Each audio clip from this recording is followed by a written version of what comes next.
حضرت عمر رضی اللہ تعالیٰ عنہ نے اپنے دور خلافت میں حکم لگا دیا کہ دودھ میں پانی نہ ملایا جائے۔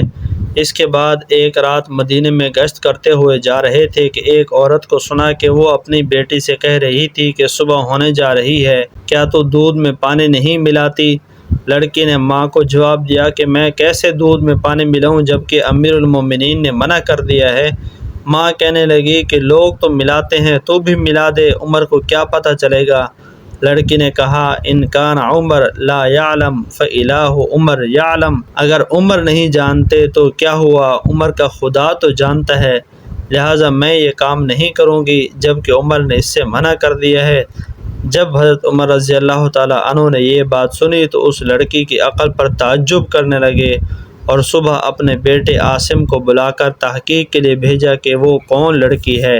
معلوم ہوا کہ بنی حلال کی ایک لڑکی ہے۔ پھر حضرت عمر نے اس لڑکی کا نکاح اپنے بیٹے عاصم سے کر دیا اور اس لڑکی سے حضرت عاصم کو ایک لڑکی عاصم پیدا ہوئی اور اس سے حضرت عمر بن عبدالعزیز کے والد عبدالعزیز کا نکاح ہوا۔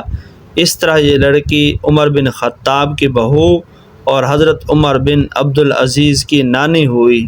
جب خوراک پاکیزہ ہو تو اولادیں بھی اس طرح نیک اور بہادر پیدا ہوتی ہیں۔ اس لیے ہمیں چاہیے کہ اپنی خوراک پر بہت زیادہ نظر رکھیں کہ کہیں ہماری خوراک میں حرام تو نہیں شامل ہو رہا، کہیں ہم اپنی اولادوں کو حرام تو نہیں کھلا رہے۔ ایک حدیث پاک میں ہے کہ آپ صلی اللہ علیہ وسلم نے ارشاد فرمایا کہ کل قیامت کے دن چند لوگ اتنی زیادہ نیکیاں لے کر آئیں گے کہ وہ تہامہ پہاڑ کے برابر ہوں گی جو کہ بہت بڑا پہاڑ تھا۔ آپ نے فرمایا کہ اللہ تعالیٰ ان ساری نیکیوں کو ضبط کر دے گا، ختم کر دے گا۔ صحابہ کرام نے پوچھا کہ یا رسول اللہ یہ کیسے اور کیوں ہوگا؟ اللہ کے رسول صلی اللہ علیہ وسلم نے فرمایا کانوا یصلون ویصومون ویزکون ویحجون، کہ یہ وہ لوگ نہیں ہوں گے جو نماز نہیں پڑھتے تھے، جو زکوٰۃ نہیں دیتے تھے، بلکہ یہ وہ لوگ ہوں گے جو دنیا میں نماز بھی پڑھتے تھے، زکوٰۃ بھی ادا کرتے تھے، رمضان کے روزے بھی رکھتے تھے، حج بھی ادا کرتے تھے۔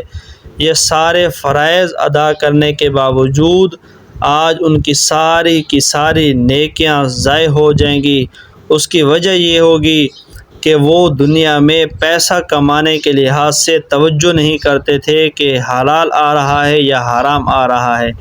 اس لیے اپنی خوراک کی طرف توجہ دینا انتہائی ضروری ہے کہ ہم اپنی اولادوں کو حلال کھلائیں، حرام نہ کھلائیں۔